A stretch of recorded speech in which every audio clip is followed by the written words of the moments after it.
White House physician who called for Joe Biden to take a cognitive test, Congressman Ronny Jackson. He was a White House physician for both President Obama and President Trump, along with California Congressman Devin Nunes. Doctor, Congressman, let me start with you and talk about the cognitive side of things. Donald Trump took that cognitive test. You told me that he passed it with a perfect score, 30 of 30. You told me it's a hard exam. You told me that you want Joe Biden to take one. What has been the response? None. I haven't heard a single thing, Sean. And you're right. This is not a laughing matter anymore. I've been saying this ever since he was candidate Biden.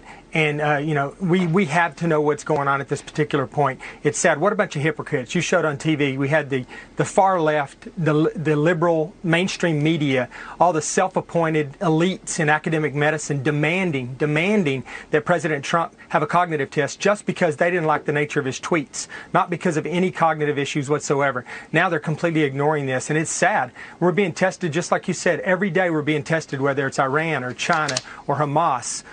Or Russia, whatever it is, we're being tested on the national and global stage every single day, and he's failing miserably. And it really is at this point. We got to figure out what's going on. I feel bad, Sean, because the White House has been transformed from a symbol of power and authority into what looks like at this particular point an assisted living facility, and the American people they're going to start demanding at some point in the very near future that we know what's going on. It's already starting to happen, and we need to know. 57%, doctor, think that somebody else is in charge in the White House, including 58% of independents, and a third of Democrats think that he's not making the decisions. How does a country function if the president's incapable of performing his duties? That's what the poll says. My personal poll, everybody I talk to talks about it. Yeah. Well, Sean, we can't function. I mean, we're spending money like it's going out of style right now. We at least need to know that our commander-in-chief, our head of state, and our president knows what's going on in that regard. And then on a world stage, we're failing miserably. He's not inspiring confidence in the American people. He's not inspiring confidence in our allies. And he's sending the absolute wrong message to our adversaries. Our adversaries are taking advantage of us. We draw a line in the sand, they cross the line. He draws another line, they cross the line. That did not happen in the Trump administration. When President Trump drew a line in the sand, our enemies and our adversaries knew exactly what would happen if they crossed that line, and we don't have that anymore, and we're going to pay a price for it. You know, Congressman Nunes, the geopolitical territorial ambitions of China seem to be at no end here. We see what they're outlining of plans for Taiwan. We've seen the crackdown in Hong Kong.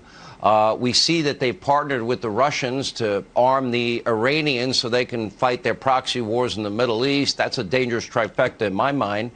As you look at these now, and then now Joe grants a waiver for Putin to build the pipeline while simultaneously canceling our pipeline, the Keystone XL pipeline. Can you explain any of this? And how nervous are you as a member of the House Intel Committee? Well, I think I can explain it, Sean. The way that I look at this is that you have a Pravda-style media in this country that the Democrats control. And then you run that through a filter, which are the social media companies, and it makes it easy to govern as long as you're doing it in the United States. So you run a campaign, you hide in your basement, you don't answer any tough questions. The same thing happens here in the United States. He's been snapping at his own press people that they control. And that's even when they're giving him cards to try to tell him how to answer certain questions. But here's the problem.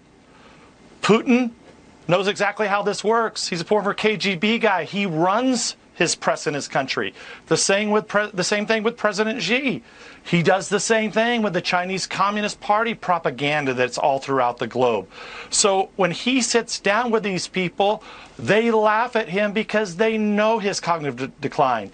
They're probably some of the only people that get to sit one-on-one with him like Putin got to for an hour or two.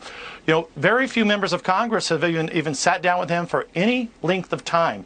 So I guess the way I would explain it is that when you get out to the real world where people will kill others, they will take over companies, they will take over economies, things get real. Biden and the Democrats just can't handle it. Let me take this question in another direction. If 57% of the American people in this Trafalgar poll, Robert Cahaly is a great pollster, if the 57% don't think he's in charge, and then you add to the equation that social media is not showing the video clips that we just showed and that we've been showing, I would argue that the number would be dramatically higher, except you have big tech and the media mob not showing their audiences what's really going on when the struggles he's really having. They're protecting him.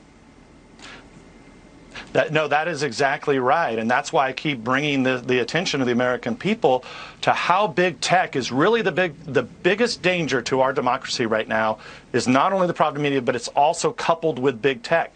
And a lot of people think Republicans are going to have a great year next year. And I think we are. We're recruiting candidates across the country. We're doing a great job. We're getting phenomenal people that are standing up to run like Dr. Jackson did in the last Congress, in the last campaign. But you're right. I think if the social media companies weren't covering up Biden tripping, going up Air Force One, the whispering thing, that weird whispering deal that he did a couple weeks ago. You're being unfair. The wind blew him over not once, not twice, 3 times. That's what they said. It was a very windy day. Yeah. Yeah, we got to be fair. But then also explain the strange whispering deal. The strange whispering thing. If Donald Trump or I did that, I mean, or if you did that, we'd be mocked from now to the end of time. It would be like the old misspelling of potato with Vice President Dan Quayle. It would never end. What do you mean by that? Yeah, very strange indeed. I'm serious. I'm not going to call him Sippy Cup anymore because honestly, I'm very worried. This is not a joke anymore. Congressman Jackson, thank you. Congressman Devin Nunes, thank you.